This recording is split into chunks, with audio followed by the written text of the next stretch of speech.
Welcome, Interisti, to episode 140 of the InterViews podcast, the official podcast of SempreInter.com. We welcome all Interisti, the depressed Interisti, the I told you so Interisti who are out and about in force on Inter Twitter today, the optimistic Interisti that are still excited about what we have to play for the rest of the season. We welcome you all to discuss the post-match reaction of the Coppa Italia semi-final second leg against Milan at the San Siro, the last derby of the season, which finished 3-0 to Milan. Goals from Luka Jovic in the 50th, rounded off by Tijani Reinders in the 85th minute. As always, I'm one half of your co-hosting duo, Alessandro Rafa, joined here by Johnny Paterno. Johnny, change up the format of this episode because we'll get into the game, but I'm seeing a lot of different narratives going around Inter Twitter, and I want to either dispel or add credence to these specific narratives. So we'll get into that. Before we do, recording a couple hours after the game here, several hours after the game here. Let me just get your emotional state before we head into what is going to be likely a heated and difficult discussion. Yeah, buckle up because I'm pretty pissed off with this performance. I think I've been very, for the most part, supportive of the team, understanding of certain things, specifically fatigue, specifically our injuries, having to rotate to be able to be competitive on multiple fronts. But to me, this loss is inexcusable. Listen, I don't want to say that it's an overreaction with what I'm about to say, but I do think that it's probably the worst loss under Inzaghi in his tenure. Yes, there may have been, some ones that we had difficulty with. The Bologna match with Radu's mistake. But to me, if you can't motivate your players to show up for a derby that could have got them to the final of the Coppa Italia, which who knows, there's no guarantee that we would have won it, but I think that's very, very telling. And I'm honestly, for the first time, I'm actually concerned with potentially being trophyless. And I'm not just saying that, to be negative, but it's a genuine concern. It's a real possibility. And you don't want your team to be faltering going into the latter stages of the season. And in fact, you'd want them to be either maintaining their pace or increasing, their motivation. As like you're close to the finish line, you should be fired up and excited at the possibility of a treble. And to come out this flat, it's not good. Yeah, I'm looking forward to being able to dissect this and share more thoughts as we go. Yeah, I think that's well said. Some of it I think you're spot on with. Some of it I would challenge. But I think the crux of everything you're saying really does come down to these five narratives that I see going around Inter Twitter right now that really encompass a lot of what you just said and what we're going to talk about here. So let's get into it. We're going to do a segment to kick off this show here called Buy or Sell about each of these different narratives. So we'll go ahead and you know how this works for the listeners. Essentially, I'll read off a narrative and you, Johnny, tell me if you're buying it or if you're selling it, if you think it's trash or if it's right on the money. All right, here we go. Narrative number one: Inter had a deep enough team to compete on all three fronts. Buy or sell? If you asked me in the beginning of the season what I thought, would I be buying that? I would have said yes. I thought that we actually did improve in the offseason, specifically with our midfield and our attack. When you get to add a guy like Taremi, who had pedigree, and you add a player like Zielinski, who we saw how fantastic he was for Napoli, I thought that was a good improvement for us. But I think, given the reality, I would say I'm selling that. It's a major sell. It's a major sell. I agree with you. Coming into the season, I thought this team was improved on last year because Taremi came into the team with a certain level of pedigree. This is a guy who did score, like 45 goals for Porto in a span of like 50 something games or something like that. I forget the exact, or had 45 goals and assists for Porto in a span of 50 plus games. And Zielinski, obviously we've been watching his quality in Serie A for many years, but the reality is that this absolutely has to be a sell. How can you argue that Inter had a deep enough team to compete on all these three fronts in hindsight when you look at essentially we only had 13 or 14 actual players. If you look at the forward department, who from the forward department like could you rely on for competing on three fronts? Thuram and Lautaro. That's it. Arnautovic has done his job, but he hasn't been able to do it for the whole season because of injuries. Taremi has been a nothing. Correa has been a nothing. In the midfield, Zielinski has been a big zero. Fratesi has picked his spots, but he hasn't been enough. Same thing with Aslani. So you have essentially three midfielders that you can rely on to compete on three fronts, two forwards. The wingbacks, Dumfries, Di Marco, Augusto, and then Darmian has not been great. Zalewski didn't join until midseason. In the back line, you had, the players to be able to compete on all three fronts, but you suffered a lot of injuries. And with the goalkeeper. So for me, that's 13 or 14 players. And maybe management should have known this, but let's say they did. What realistically could they have done about it? This was a summer where Oak Tree took over for Jang, and they weren't interested in putting in the money.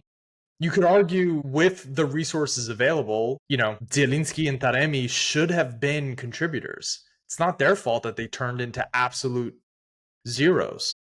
Or you can argue that it's not their fault. I guess, you could also argue the other way. Palacios was not the best use of money, I'll give you that. Joseph Martinez, I think, was a good use of money still, but the reality is that when we're talking about was this team deep enough to compete on all three fronts, I don't know how you can make an argument that they were. Yeah. 13 players is where I would put it at. 14 if you want to include Joseph Martinez, but let's assume you can't, right? It's not like you would be subbing out Sommer for Martinez in a game. Realistically, I think the only people that you can count on off the bench were Carlos Augusto, who was awesome.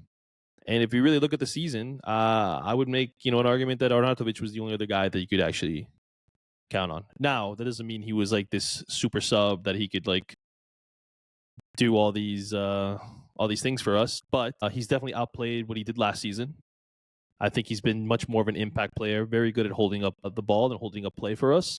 So I think that for the most part, he was someone that could be called upon in times of need and be able to step up. I agree with you on the Palacios thing. Our good friend Tony Mitch brought up a really good point regarding Leone at Parma, who I really thought that deal was going to be done for us. It looks like it was in the bag. Like we were going to get him from Sampdoria, loan him out, which I think would have been good for him and good for his development. And as you can see, the way he has been growing with Parma, that's an opportunity to miss. And one thing that is really concerning, and we don't have to get into it specifically today, but if Palacios can't even get into this Monza side, that's not good. That's not good. If you're not good enough to play for Monza, are you seriously good enough to play for Inter? And I'll be honest, I was pretty hyped about him. I did think he was a little slow, but I thought that there was a player there. And I'm sure if you ask any Interisti who did any research on him, they would have probably said the same thing. But it's been a massive, massive letdown. And we are at a position that we can't afford to have misses in the transfer market. We can't afford to flop. We can't afford to really, do anything negative in the transfer market. We have to hit on everything, which I think is an immense amount of pressure for any level of scouting, any level of sporting, because then you're just, no one's going to hit 100% of the time. No one. It's just impossible. When you're unable to get hits on the little deals that you do make here and there, Bisek, you could say overall was a hit. Augusto was a hit. But for every one of those, you have the signings like an Arnautovic, which was kind of a waste of $10 million or euros, however you want to put it. Obviously Correa, massive miss. It makes it hard for sure. So we could sit here and play the blame game and point fingers at management, point fingers at players, and maybe Inzaghi's lack of being able to develop. You just can't go 100%, unfortunately. Yeah. So we're in agreement that this team was not deep enough to compete on all three fronts. They got this far and had us dreaming, but it was exactly that, just a dream. Narrative number 2. The Coppa Italia was the least of Inter's objectives, so this result doesn't matter. Buy or sell? I'm going to sell it just because again, we're seeing what Inzaghi said and did, and he said all the right things, and management didn't shy away from the treble objective. So I'm going to sell that it was the least important because I think all three of them they wanted to do the treble. I think they wanted to repeat that opportunity again to have all three trophies, which would have been lovely. I think we as Interisti, if a gun was put to our head, this would have been, the least important to us. From a fan perspective, I think we would want the Scudetto, of course, the Champions League. I think now, I don't feel good going into the Barcelona game given our recent run of form, but I feel like that is the most important one now. Like you have to win a trophy. You can't go trophyless. And we can get into something else that I did want to bring up. But Hold it for now because it might be it might be on the list. I am gonna hold it. But I think you have to now put all your eggs in these two baskets, which given the way we're playing isn't great. I buy that this trophy was the least of our objectives. I sell the fact that this result doesn't matter. It absolutely matters. It absolutely matters for no other reason than if you weren't going to go for it, then you shouldn't have put in the effort to beat Lazio the way that you did right before a game against Napoli. And you shouldn't have put in the effort that you did in the first leg against Milan right before a game against Parma. Guess what? Dropped points in both of those fixtures and are now sitting tied at the top of Serie A. So while I agree the Coppa Italia was the least of our objectives, and, that's not the trophy that anyone was really hoping to bring in this season, to say the result doesn't matter, it is shown that it mattered. It mattered by the performances that you put out the following league fixture, which occurred 3 days later. If you had dumped it against Lazio, even though there was some rotation there, or you just didn't put in that much effort, which it's hard to tell players and management to not go for something, but the way that it played out in reality with the results that occurred in the league immediately following Coppa Italia matches, in hindsight, we should have dropped this thing against Udinese very early on. We did some rotation. Aslani and Fratesi got minutes. Martinez got minutes, which is not really, rotation because he's a top caliber keeper. It's not really like going to a true like Aldero like backup. But the result does matter. To have put in the effort to get to this stage of the season, all the extra matches, not that it's a ton, but it is extra matches that occurred right before crucial league fixtures, which we dropped points, to fall short with one game left to play a final. Yeah, I sell that. It absolutely does matter. Any other point there before we go with the next narrative here? Okay. This is an interesting one that I've been seeing a lot on Twitter, and it's been, I'm not going to give away my take on it. Narrative number 3, the blame rests with Inzaghi, and he should be sacked if he doesn't deliver a trophy this season. Buy or sell? This is one that I've been wrestling with. I saw someone also mention it on Twitter. We don't have to get into who. But when I saw it, I immediately did start thinking, is that something that we should do? And then I started thinking, what would the alternative be, though? Where would we go from here? Right? Like, we're not going to, bring Conte back, right? Like, that's definitely not happening. What the heck just happened? Oh, shit. Sorry, my mic apparently disconnected. So now it's going through my MacBook mic, which really sucks. Great. I can't even... Shit. You keep talking. I'm going to do something. Okay.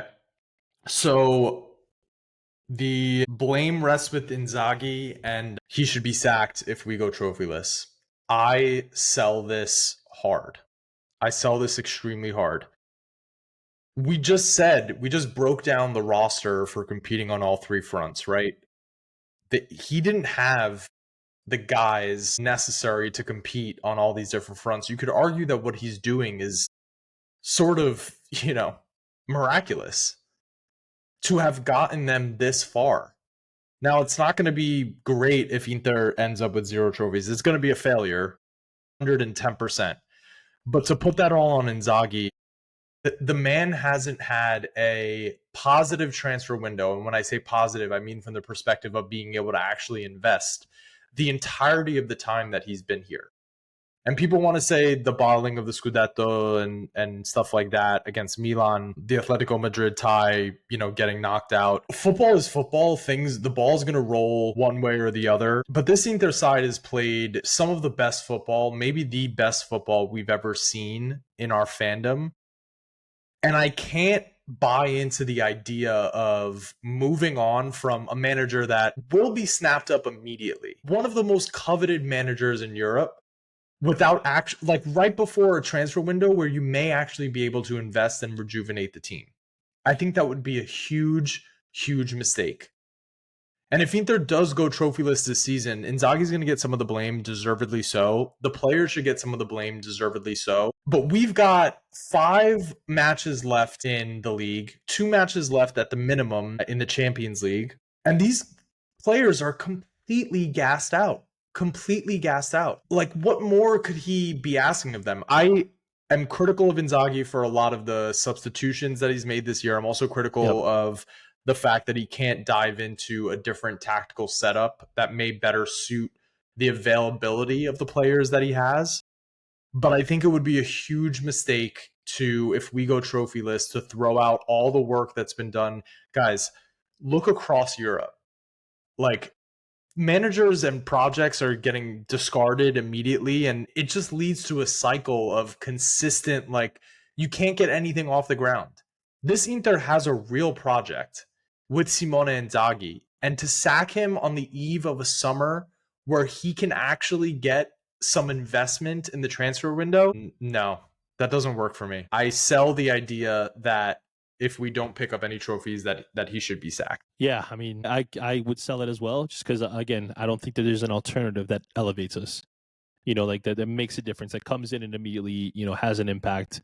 You would be probably switching to a back 4 with someone who you brought in. I don't think you would be going or sticking with the back 3. And then what does that do for a guy like Di Marco? He's not really a natural left back. I think that actually, even though he's played pretty poorly recently, I think that kind of negates one of his strengths. And we also know how weak he is defensively, so I really can't make a case for him in that. And who would you bring? Who would you bring? Like seriously, I think the only manager, and I'm gonna say it right now, the only manager, and I don't think we could afford him, but that I would, if you told me we're gonna get rid of Simone, the only manager I want is Diego Simeone. That is. I agree with that. I agree with that. If that's the only person that you could fire Simone Inzaghi, and I'd be like, okay, I'm okay with it, because you brought in somebody who I think would be able to reinvigorate this squad and be able to work with the core. I think that, Barella would be his De Paul. I think that Hakan could be like his Koke. We have Bastoni, we have Pavard. I think that they would work well for him. And we do know the limitations that Bastoni has in a back 4 and how that hasn't really been a strength of his. However, I do think that Diego would be able to work with him. We know how much he could play a back 3 too. He could, but do you think you stay with it? Would you want to try something different? Maybe for the first year until he's able to bring in players that he wants, possibly. But again, we know how he rates Lautaro, right? He wanted him to begin with at Atleti. So it would be interesting to see. That's it. I don't think it's gonna happen. So don't think Johnny wants to fire Inzaghi and bring it. No. I'm saying the only way that I would be able to accept it would be if that was the route that we took. But it's not realistic. So the other thing about this too is Lautaro signed a long-term deal here under Inzaghi. Barella did the same. Bastoni did the same. Di Marco's done the same. I don't know. Those players, they're here, they love Inter, they're ready to stay for Inter. If things get rocky and all of a sudden this manager that they obviously believe in him, they obviously like him as a coach. No one has anything but good things to say about him from the team perspective, at least. Not that they would say something different, but I believe them when they do praise Inzaghi. What happens, if they get rid of the manager that they've been building this project with because of what has frankly been an absurd season where they didn't have the depth to do what they're doing, and no team in world football history is playing as much as these guys. It's an adjustment for everyone. I'm not using that as an excuse. I'm using that more so of you will not understand the depths of how good you have it until you get rid of, Nima's favorite saying, the next Italian super coach. He's a super coach now. But let's also I think a lot of Interisti recently. I mean, I know that there is some like you and me who have been here since before the treble, who have been supporting this club. And I'm sure there's a lot of our listeners who have been supporting this club since before the treble. But I think a lot of people tend to forget the banter era and how dark it was. And now we're kind of spoiled. And I know myself too, but it's like, let's take the 2014 team with Hugo Campagnaro, Rolando, guys like Nagatomo, who I know some people have him as a cult hero. I do not rate Nagatomo by any means. Jonathan was trash too. You had a midfield of Gargano, Kuzmanovic, and Kovacic. Like, there was a lot of guys. Like, can you imagine that team? I know they didn't finish in a Champions League spot, but a team like that would not be able to compete on three fronts, let alone two. No, You know, it's like it's an English speaking Inter Twitter thing. I see a lot of like the OGs on Italian Twitter being like, what are you guys talking about?" I think a lot of the foreign Twitter folks that look at what Inter is doing, they recognize a team that has basically no resources competing at the highest we have none. possible level. Like no resources. Can you But there imagine if is we had even a crumb of what we were able to do in 2010? To have like a player that we're able to like offload and then bring in a quality player within that swap, and then be able to use remaining funds to bring in a world-class midfielder, a world-class center back. I just don't think people understand that. We look at a Barcelona that we're going to go up against and the way that they're able to spend. Yes, they're able to like skirt rules and get away with things here and there. And I'm not saying that's how I want to operate. But what I'm saying is you're going up against a club that does not care about the debts that they would be incurring, and that they want to just be able to perform on the pitch, and they think that wins will translate into money. And I don't think that's like the worst way to go about things. I don't think it's the smartest way, but they're able to spend, and they do invest in their squad. They're, just look at the talent that they were able to bring in, right? And then you look at on the other side, Arsenal, who I don't rate, but were able to spend and spend well. You look at now PSG, which they did a good job with reinvesting the money that they do have, even though they did lose Mbappe, but they've now made a more cohesive unit that are now able to compete. and a younger team. Joao Neves, Desiree I was Doué. literally going to get to the youth thing, and I do see some. Obviously, the Peter Sucic signing, love it. I wish now.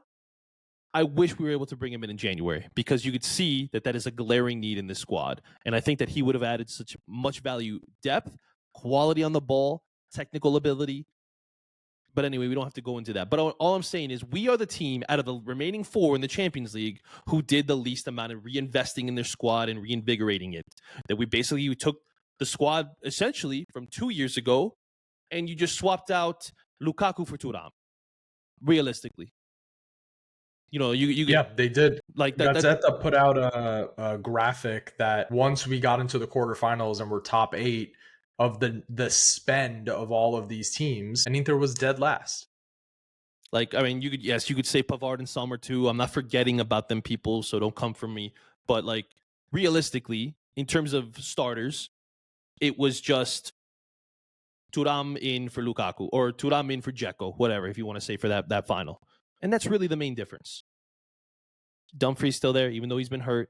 Same midfield three, Di Marco on the left, Lautaro up front, and then you have Acerbi, Bastoni, and De Vrij. Like, yeah, it's my biggest problem with the fan GMs on Twitter. Like I guess it's fun after a game, I told you so, or to throw out shit like sack Inzaghi and stuff like that. But like anyone that actually is in the room, works in football, understands how these things go, they would say that you're fucking crazy for suggesting that.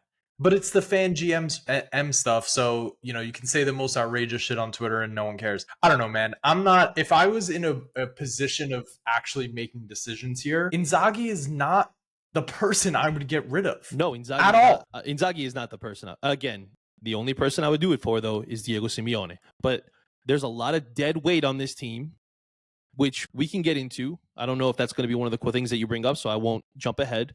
But the things that, like you said, the things that frustrate me about Inzaghi, the substitutions, I think once we went down 2-0, I would have personally, I tweeted out, I would have pulled everybody off and just thrown kids on.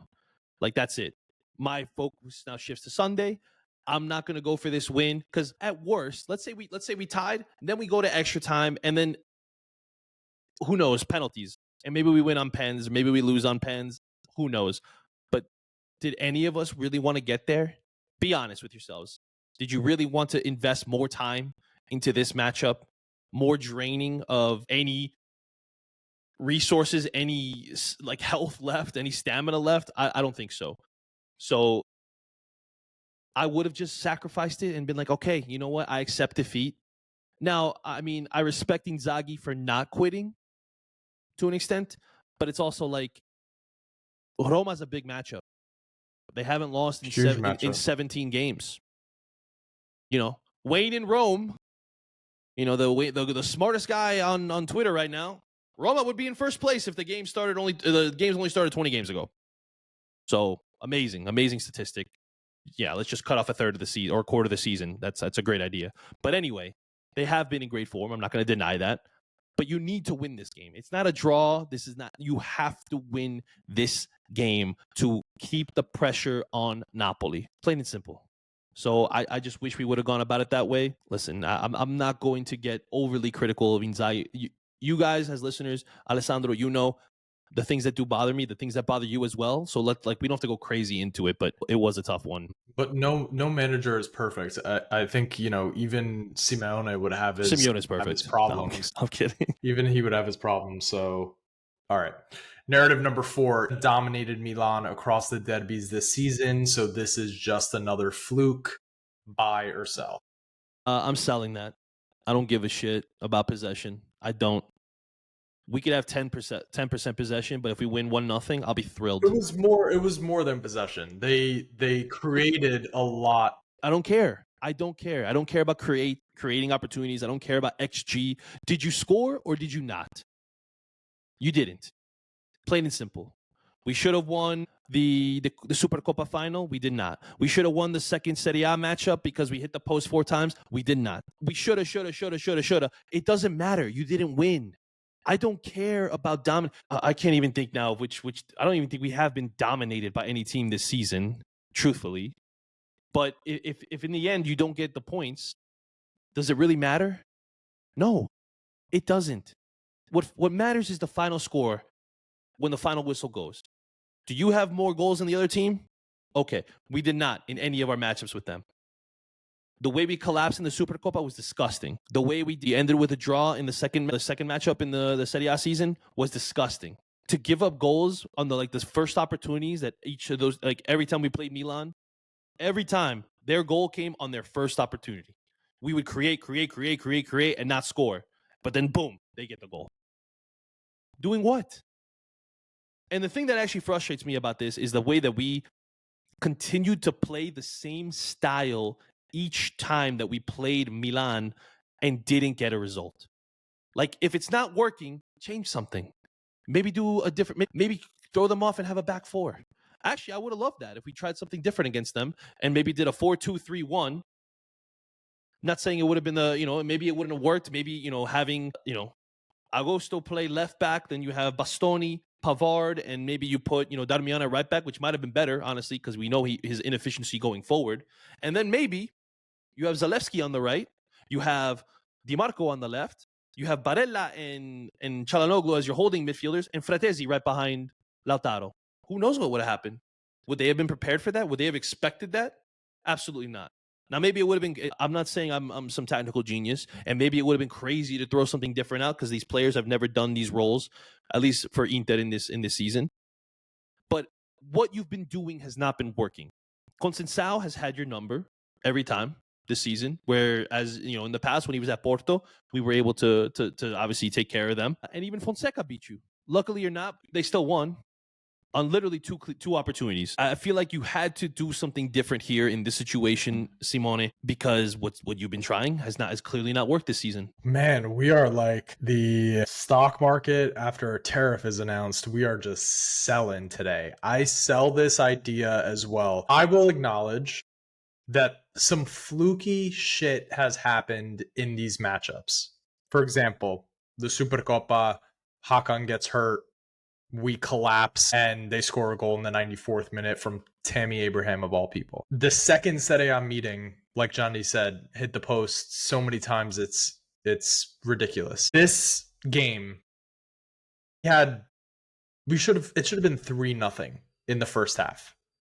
Vrai 2 inches on that header on the corner, 2 inches to the side, it was hit so hard. Anyan wouldn't have gotten there, the game would have been reopened. Fluky shit has happened, but the reason you sell this is because I'm not going to call the 6 wins in a row that we had against Milan, 6 or 7 wins in a row that we had against Milan a fluke. So I'm not calling what they've done against us this year a fluke. We have been the better side. The majority of time that these two teams have spent on the pitch together this season, Inter has been the better side. But we haven't gotten the result. And we have to own that. We have to own that. And drop any sense of like, they just got lucky. They figured out a way to do this to us. The same way that we figured out the way to do it to them the past 2 years. Balls up in the air. Heading into next season. It doesn't feel great to be in this position, but as Interisti, like, you got to accept it. All right. Last narrative here, buy or sell. Inter will end the season with 0 trophies. The eternal fan and in me wants to say that we get at least one. It's difficult, though, given where we are right now in our run of form recently, it's hard for me to stay positive and believe that we can come away with a trophy. I want to say we can. I want to say that we're going to beat... If we beat Roma this weekend, I'll feel better about our chances. I will, that we can get at least a Scudetto at the very worst. But, we have 2 tough games coming up. Roma and then Barcelona right away. How are we going to react to this? Are we going to be motivated? Are we going to be rejuvenated or feel like a sense of pride that we have to go after these things?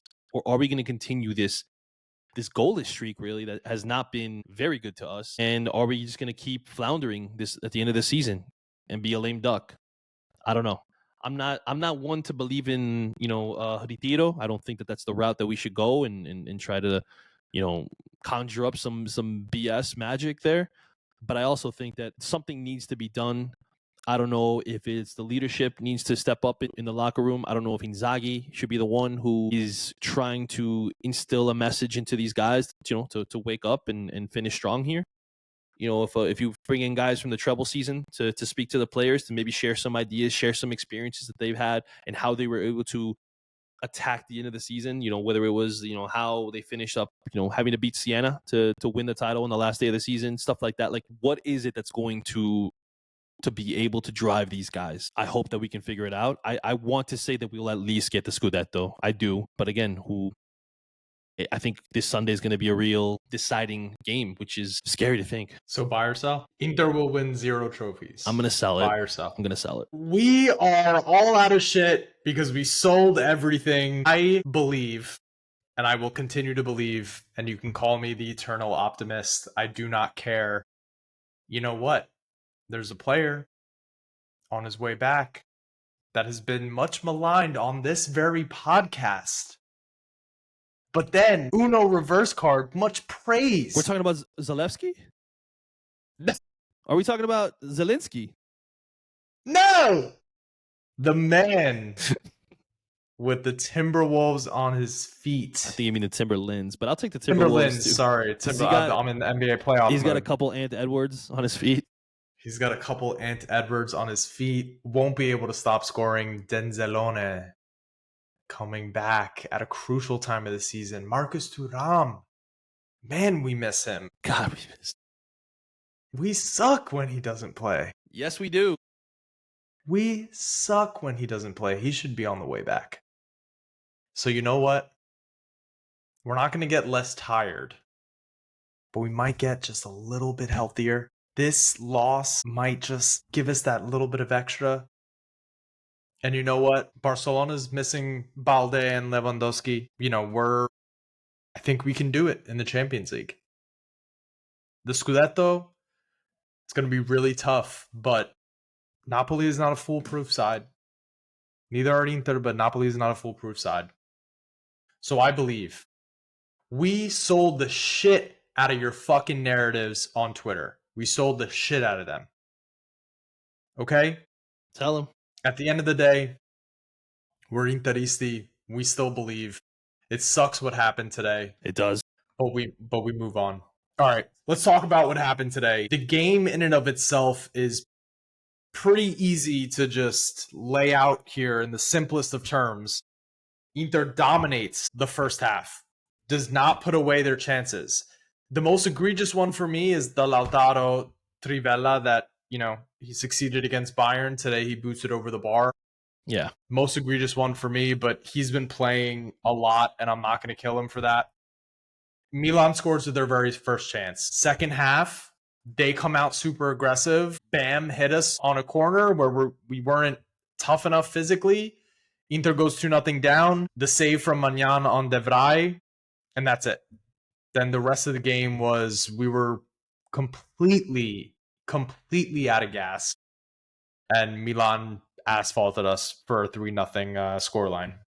So we're 40 minutes into this. We do have some listener questions. I think rather than reflecting on this game as a whole, I think there's two things that we should do. One is highlight some specific players, and two, just talk about that 4-sub moment or window that occurred at the second minute of this game, where Barella comes off, Aslani comes off, Taremi comes off, and Di Marco comes off, whether or not that was the right call. Why don't we start with the substitutions? So Inter goes 2-0 down.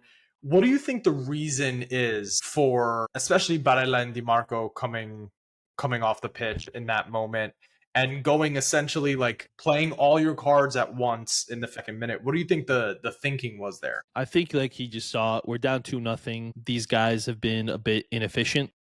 Now, I thought Barella was doing really well, personally, up until the goal was scored. He was having an incredible game. I would say up until the goal was scored, I thought he was, playing very well. I don't know if he thought, okay, I need these guys on Sunday. That's the only way I can justify it. Listen, I don't like to make it seem like that is, obviously, he's my favorite player. But I do think that we go as he goes, even though Thuram, Lauti, Hakan are very important. And I'm not trying to like diminish their level of importance, but I do think that when Barella's on his game, it does make things a little bit easier for those guys around him and for them to be able to find those pockets of space. And he is able to find them with a great ball over the top and stuff like that. I mean, look at the ball that he played for Taremi that got headed back for Lauti that's fantastic. Truly. The ball to Lauti over the top that ended up getting called offside, the switch to Di Marco. And he does that time half. and time again with those crossfield balls that he is able to switch. He puts them so perfectly in front of you or right on your foot that it's incredible. Those are incredibly difficult passes to pull off, and he makes it look. They are, and people like super easy. They talk about him as if he's I don't know. I can't even think of a midfielder that I don't really know. As if he's Cristante sometimes. Like some people like get so frustrated with him over stupid things. Where it's like, are you forgetting all the good that he does do? And that tends to drive me crazy, of course. But I think that's the main reason that Inzaghi did that was because, all right, I got to save him for Sunday, unfortunately. And that's what we ended up doing. I 110% agree with you. It's like the question that I think he's asking himself in this moment is Barella and Di Marco, they're exhausted to begin with. Di Marco looked gassed from the first minute, to be honest. And can we talk about him real quick? Just real quick. Yeah. Buddy. Shave your head. Cut the shit. It's not looking great. It looked terrible today. And I feel like when he looks like shit, the blonde is supposed to mask it, and but when he gets dumber. sweaty, it looks dumber. And I think when you look like shit, you play like shit. Just like the movie Moneyball. Confidence is low, you're gonna play bad. And just either shave it or go to Turkey right now and deal with whatever, have the scars, in the game. I mean, we saw Carlos Augusto do it for a little bit, right? We saw the lines. It didn't look obviously like terrible, but I just think you should just you could take care of it. You have the money. So let's cut the games. But I think that's why you're playing like trash. Anyway. I mean, it's kind of lucky for him that that's what he gets roasted for on social media immediately after the game instead of the performance. But the performance was not great. The question that I think Inzaghi is asking himself in that moment is, it coming back from a 2-0 the energy that is required to come back from a 2-0 deficit worth completely burning out Barella and Di Marco heading into this Roma-Barcelona back-to-back fixture list? And I think he made the right call. The Taremi coming off, it's because he's a fucking zero. An absolute Useless. zero. Absolutely useless. Hakan coming on is at least giving, it's not a ton of time that he's got to be on the pitch, and it's at least giving a little bit of, we'll still be in this thing. We'll still try to go for it. Although he didn't play that well. So I have no problem with that window. And I think it's worth also just playing all your cards there at once and just going for it, because things were not going to get better with the players that were on the pitch.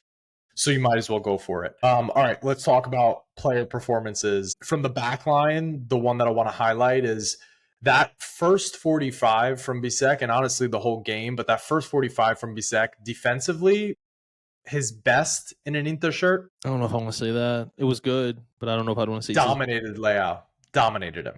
But I don't think that takes a lot. Leao, he floats in and out of games. I'm not trying to knock Bisek. I'm not trying to take away anything. I don't know. Maybe if I definitely his best game since January, since the turn of the new year. But I don't know if I want to say this is his best game defense. Maybe it is. It very well could be. I'm obviously not remembering every game that he's played, but I'm gonna err on the side of caution, I guess. Yeah, I agree.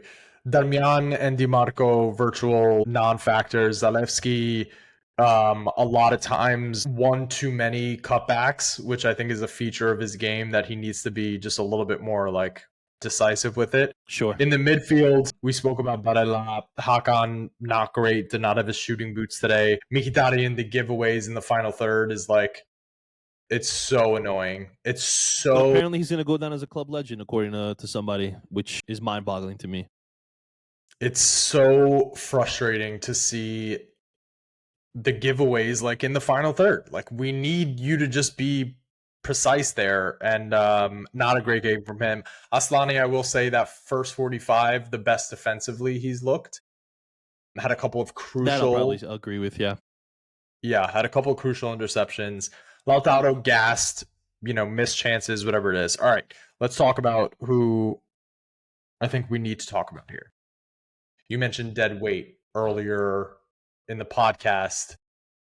Taremi looks like a player to me who, if you haven't been able to find... He looks so lost in the system.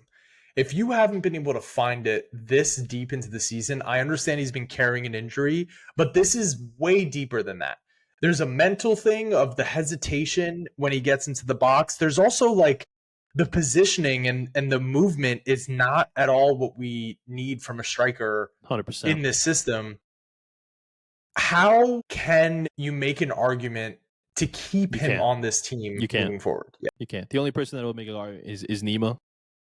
And again, please don't take this, people take this as me taking shots at him, but he's the only person who's really still defending Taremi at this point. And I don't think there is an Interista who would defend him in any way, shape, or form, unless they are, from Iran. Which, listen, that's fine if you want to defend your compatriots, but he is just not Inter quality. And I'll be honest, I was pretty hyped for when we got him. Man, this guy's a gunner. He will just bag goals for you. All preseason. Oh yeah, and all preseason he was hot. I mean, maybe it's because it was inferior quality that he was going up against. It very well could be, but I did have higher expectations for him, and it just wasn't the case, unfortunately. And he's been just completely useless. And Correa, extremely inefficient. I wrote down everybody that we brought in for the Mercatos, right? Taremi, Zielinski, Martinez, Palacios, and Zalewski. Outside of really Martinez and Zalewski, I do like. I mean, yes, I do think he needs to cut out some things in his game, but I do think that he is still a massive improvement on Tejan Buchanan. I think that we have to, go ahead and pay the $6 or $7 million option on him and pick it up, because that's a player that you could still work with and build something there. But Taremi, nothing, literally nothing from him. Zielinski, yes, I've liked what I've seen, but you haven't been healthy.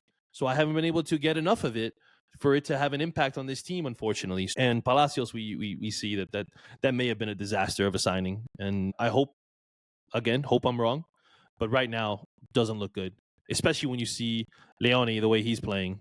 Like I just don't feel good about it. But it's just dead weight. Like we need to get rid of these corpses that are just not providing anything for us. We need to reinforce with youth. I don't want to just get experienced players for the sake, like, because look at what the experience is getting you: injuries and no goals. You could get the same thing from a youth player then, if that's what you want. Like if you're not looking to get any output, I would rather throw kids out there and see what you can get, and maybe they could develop into something further down the line. But like you're just wasting minutes at this point with some of these players that just can't really offer you anything. I will be curious to see what we do this summer. I think we have a lot of tough decisions to make. We can see if we bring back Sebastiano Esposito, if we bring in a Pio Esposito like back. I mean, I don't know if he's going to be loaned out again. Maybe you loan him out to a lower table Serie A club next season and see how he performs there. We have Sucic. There are some other midfielders that are supposedly being interested in. There is the striker from Twente who, there's rumors about Inter being interested in him and picking up Sam Stein. So midfield. Sorry, what did I say? Striker. Sorry. Well, he does have 20 plus goals, so he might as well play striker. I shouted him out a while ago. He's a really good player. He is. Like, I mean, a little clunky in my opinion, like the way he moves, but he scores and he is creative and he has great passing and dangerous on free kicks. More technical than Fratesi. Without brings the same level of goal scoring. Yeah. I mean, look at his free kick goals alone this season. Insane. So again, like there is a lot of options that we can look over, and we don't have to go into the Mercato right now, but this Mercato for us this season has been a massive letdown. Yeah. It's just it's unfortunate. Like we said, a lot of dead weight, and we need to trim the fat and be able to hopefully rejuvenate the squad. I'm not saying a full revolution, but there needs to be a rejuvenation for sure. Yeah. Last thing I'm going to say about Taremi, and then we'll get into the listener comments here. I don't need to see Taremi for the rest of the season. I don't need to see Correa for the rest of the season. Somehow, some way, give me Lautaro, Thuram, and Arnautovic healthy for potentially 8 matches for the end of the year. The only time I want to see Taremi or Correa is in garbage time when we're far ahead. It's just, you cannot trust them to deliver. And that's been the case for a long time, but now we're in a stretch of the season where it's like, you can't give them another chance to deliver. Like, we don't have the wiggle room in either of the competitions that we have left.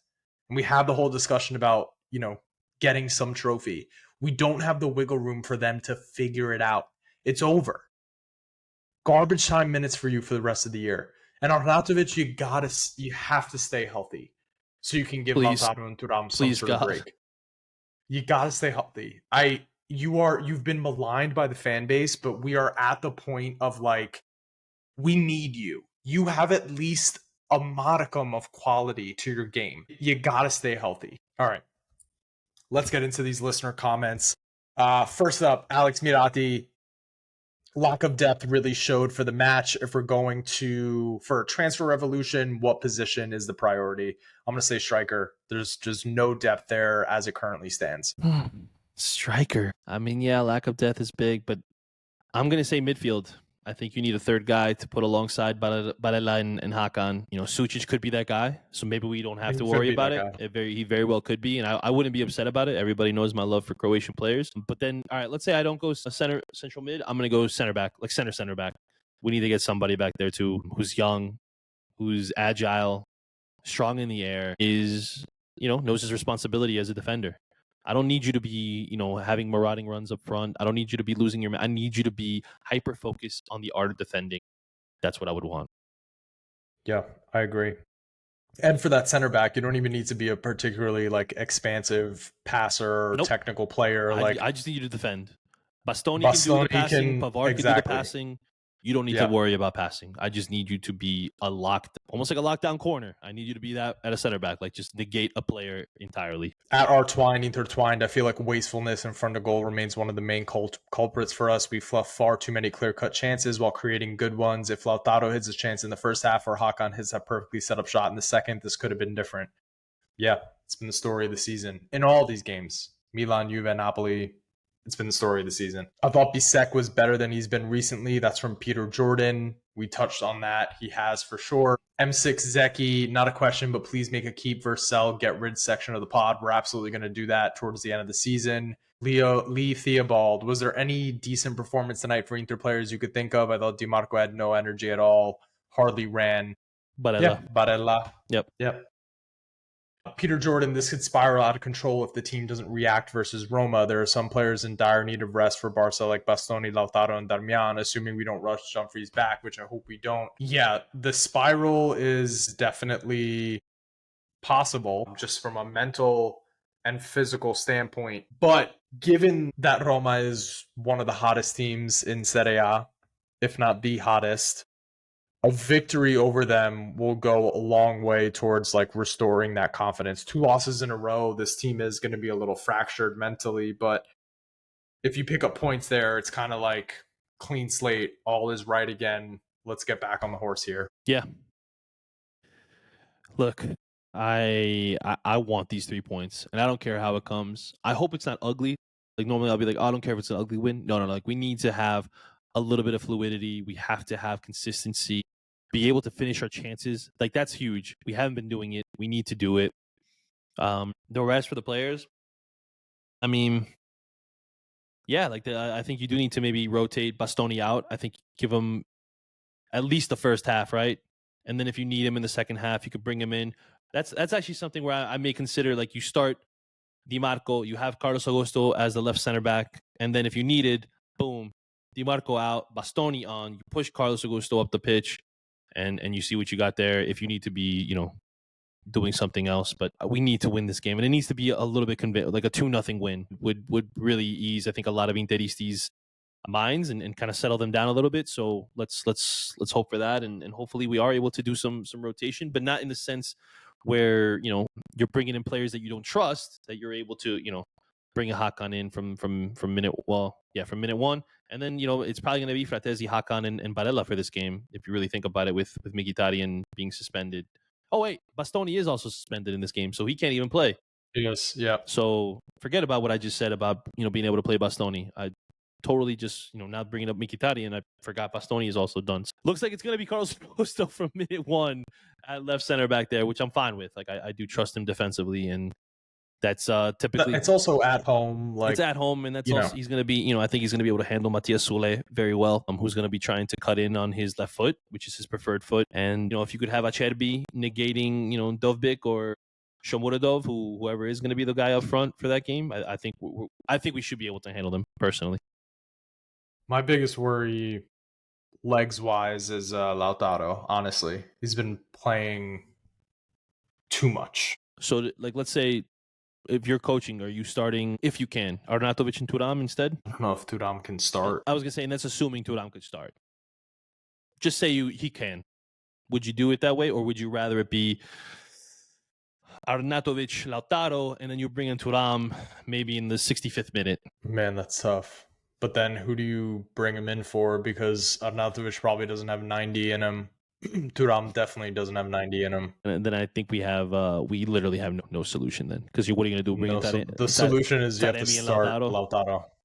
You have to start Lautaro again. Yeah, it's not great. We have one speak pipe. You guys were fucking depressed today, huh? We haven't listened to it. It's probably not good. Hey, boys. That was a difficult game. But anyone who's Inzaghi out after this is an idiot, respectfully, in my opinion. The failings of this season come down squarely to the management, to the society for not properly investing in the summer, when the only 2 signings we made were free agents who were over 30, and then also some random kid from Argentina. Like, it's embarrassing. Got kicked out of the Coppa Italia, we got kicked out of the Champions League, and then we were able to run away with the league last season. But that's not the case this season, and the management knew we were going to be fighting on all 3 fronts. We wanted to fight on all 3 fronts. They wanted us to fight on all 3 fronts. But we can't do that with an aging core of our squad with not enough suitable, reliable backups on the bench. So, yeah, I think this summer there need to be some difficult decisions made, and we need to invest heavily. But Yeah, that's it. Love the pod. Keep up the great work, and Forza Inter sempre. I am FN11 bars today, Bro, huh? I loved it. Loved it. Like, let's go. He's right. Honestly, fantastic points. Everything like, really, he said. Truly. Yeah. I no notes. No notes. Inzaghi out people are ridiculous. The squad was too old. Yep. When you're It is what it is. relying on Henrik Mkhitaryan for massive minutes for you, that's not a good sign. It isn't. No. It isn't. No. Man, this is going to be a hell of a run-in, Johnny. I love doing these pods with you, but it would be nice. It would be nice to have a winning pod. And like a high, I feel like the last 3 we've had, not great. Even the Bayern one, even though it was a 2-2 draw and we were able to advance, I feel like it still wasn't high, you know? So yeah, it's been that kind of season, but hopefully we can wrap it up here. Open enough that satisfies everybody. Knock on wood. All right. Anything else for the people before we get out of here? There was something I did want to say. No, I don't remember. Hey, if you are going to be at the Club World Cup in LA in June, hit me up, DM me, tweet at me, whatever. Don't tweet it to the podcast. Like, try to find me at Sauce GMP. I want to be able to meet up. I want to be, I would love to get a group of Interisti. We get dinner before the game. You get breakfast before the game. Whatever it is. I would just like to be able to meet up with a bunch of you guys and be able to hang out, chat, whatever, share our thoughts, and kind of be able to do this in person and not just on X, Twitter, whatever you want to call it. That's it. We did get another tweet from Sam O'Rourke. I do not envy your position. I'd rather just forget about it and move on. Just wipe it from history. Yeah. I wish we didn't have to do this episode, man. I really do, Sam. So. And also, know what? Shout out to all our listeners, wherever you are in the world. It's so cool to see all the countries that you guys are listening from. Even people in India, New Zealand. I mean, we know there's people in Australia. I saw some listeners in Greenland. I didn't even know there was Interisti in Greenland. I mean, that's actually Trump listens to the podcast. That's actually that's what he's doing it for. He was there listening. You guys are fantastic people. Great pod. Wow, that's actually that is a better voice than I did. I was pretty weak with mine. Beautiful people. Let's gonna have fun with that. Yeah. All right, y'all. In the words of the great Roberto Scarpini, forza ragazzi, forza ragazzi, forza ragazzi.